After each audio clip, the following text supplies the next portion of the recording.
Grabe mga kababayan, ang dami palang flood control ghost project, no, sa Ilocos Norte.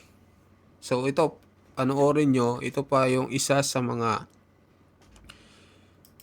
flood control ghost project dito sa Ilocos Norte. Ito ay nasira, no? Nasira daw ito, tapos hindi daw ipinakita sa social media, hindi man lang nabibalita ito. So proyekto daw ito ni Congressman Sandro Marcos. So panoorin nyo mga kababayan. Irrigation project na dapat tapos na nung March, nung September Tapos na dapat nung March. Bayad na daw ito mga kababayan. 2025. Kasama ito sa budget ng GAA 2025. Pero ngayon pa lang, ginagawa itong proyekto na to. Ah, so, malapit lang din ito sa DPWH Regional Office. Ang nakakapagtaka, yung amount nito na 47 million, kahalintulad na kahalintulad Yan, 47 million, no? ng amount ng proyekto doon sa Cavite, Barangay Cavite. Same lang, Kung no? saan 47 million din din. ang Million. flood mitigation and flood control construction doon sa nasabing barangay. So ano ibig sabihin dito? Pare-pareho ang amount, inirelease pare-pareho noong March 2025 at pare-pareho dapat matapos ng September 2025. Pero ano nangyari? Ito pa. Puro pa river, puro pa construction at sa tingin ko, nauna yung hatag kaysa sa paglatag. So paano? Hindi na natin patatagalin. Kayo na ang bahala na mag-isip. Ilocos Norte ito. Bayan ng Pangulo. Distrito ng kanyang anak, si Sandro Marcos. Pero nakita nyo kung paano nila gawin ang kanilang mga kontrata. O paano? Sayang ang bayot! Ayan mga kababayan. Nakita ko din, no, nag-comment dito si Manong Chavit Singson, no? Sabi niya, nakasingil na, pero di pa pala tapos halaka, mga kababayan. Ayan. Napa-comment, no, kay Jesus Busidoki. Gob, tapos na project na yan. Nag-collapse lang, kaya inaayos uli. Ah, okay. Ang ibig sabihin niyan, sir, ay kinurakot ang budget, halaka. Sabi ni Aljon Labarete. April Agoray Beans, at bakit nag-collapse? Dahil substandard. Ayan, kaya nag-collapse. E di another budget na naman. Yan boss, nasira agad, so tinipid yan. Hay, spaldo talaga. Ayan. Sabi pa dito ni Harley na Pumaseno, nabangga ng barko. Ayun, nabangga daw ng barko, mga kababayan. Nakakatawa naman tong comment dito ng mga kababayan natin, no? Talagang natutuwa na nagagalit dito sa nakikita nilang video. So, panoorin pa natin yung iba, guys. Ito naman.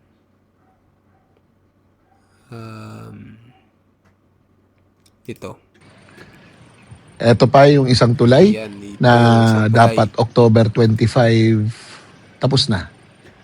At sa ngayon, ito yung kanyang kalagayan. Dito sa Barangay Estancia Pinig, Ilocos Norte. So, iniisa-isa natin yung mga proyekto, no? Landingan ng aeroplano ba yan? Hindi kaya nilang i-inspect, tayo mag-i-inspect. Tayong taong bayan, tayo yung magsalita, tayo magsaliksik para malaman natin kung ano ba talaga ang ginagawa ng gobyernong ito. Kasali ito sa 2025 national budget. Kaya nagtatanong tayo, Sandro Marcos, ano na? Sayang ang bayot. Ayan mga kababayan, no? Ano nangyari dito? Ba't hindi pa rin tapos? Ayan. Basahin natin yung ibang comment. Jonathan Quibelas, paki-compile po. Nagpapaiyak tayo ng bayot. Ayan. Mag-inspection naman sila sir sa Visayas, Mindanao daw, sabi ni Vince. Nag-inspection sila, wala naman sila nakita sa Davao. May nakita man sila sa ibang parte na ng Davao region.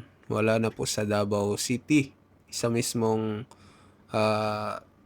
distrito ni Pulong Duterte. Wala silang nakita mga kababayan. Kaya balik sila dito sa may parting Bicol region naman. Yun yung pinuntahan ni Vince Dizon. Kaso naman, mga kababayan, nagagalit siya doon sa may tulay na gumagalaw. Pero bakit dito, yung Ilocos Norte na first district ni Sandro Marcos ay hindi man lang niya masilip-silip mga kababayan. 'Di ba, nakakapagtataka. Talagang may pinoprotektahan itong si Vince Dizon kasi hindi niya mapuntahan itong Ilocos Norte, hindi niya maipakita itong mga ghost flood control at mga proyekto na hindi pa tapos dito sa Ilocos Norte. Nagsusumbong kami sa taong bayan. Ito pa. Merong tulay, hindi tapos. Hmm. Si Vince Dizon, nag-i-inspection sa mga tulay. Ha? Pero ang mga tulay dito sa Ilocos Norte, hindi niya ini-inspeksyon. Ilang tulay na ang amin napuntahan. O, sira yung tarpaulin. Wala nang makuhang detalye.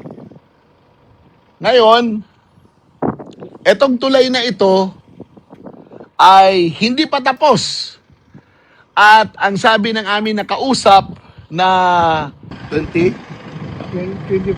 25. 2024, 2025 ito.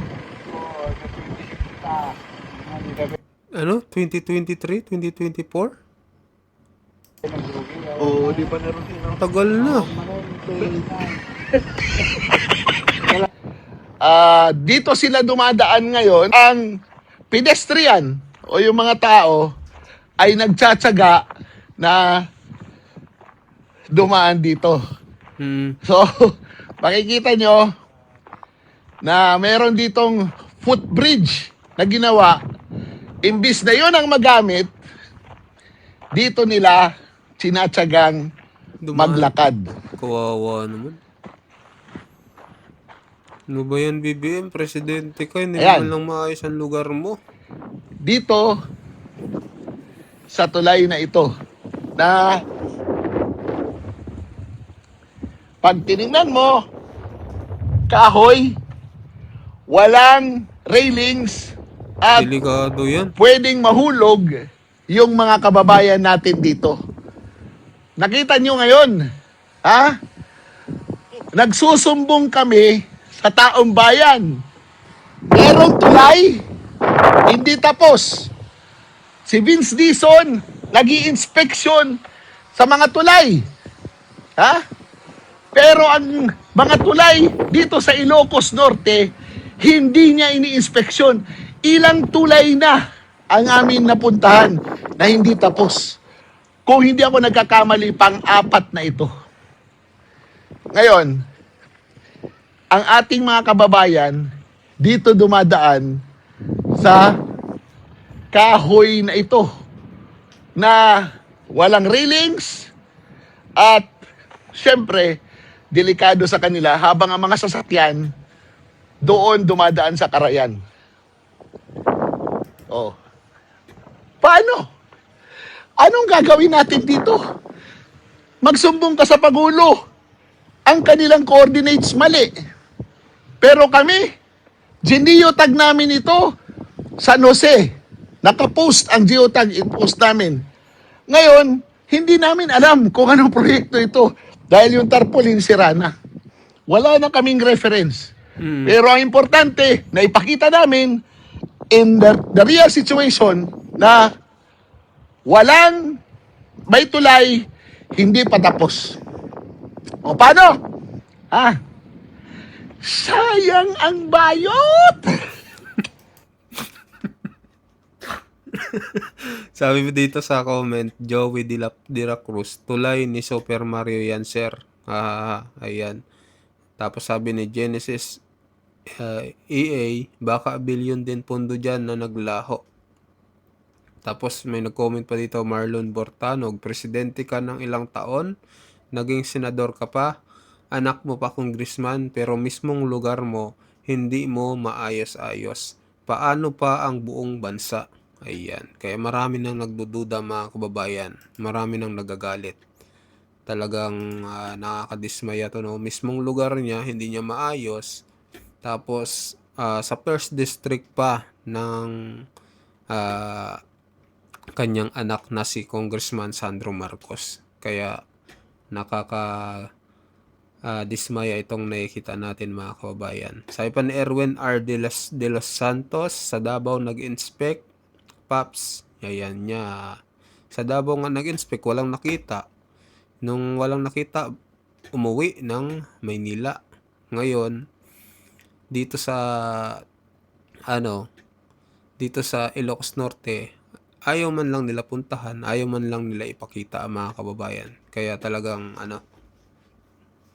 may pinoprotektahan itong si Vince Dizon mga kababayan. Ba't ayaw niyang puntahan ang Ilocos Norte? Yan yung natin, yung ating kay Vince Dizon, kay Secretary Vince Dizon. Hamon natin na puntahan itong Ilocos Norte. Ipakita niya yung mga proyekto na hindi pa tapos dito. Kasi kung talagang may concern siya sa taong bayan, ipakita niya ito. So, ayun lang mga kababayan. Maraming salamat po sa mga bagong pasok dyan. Pa-subscribe po ng ating channel mga kababayan. Maraming salamat po.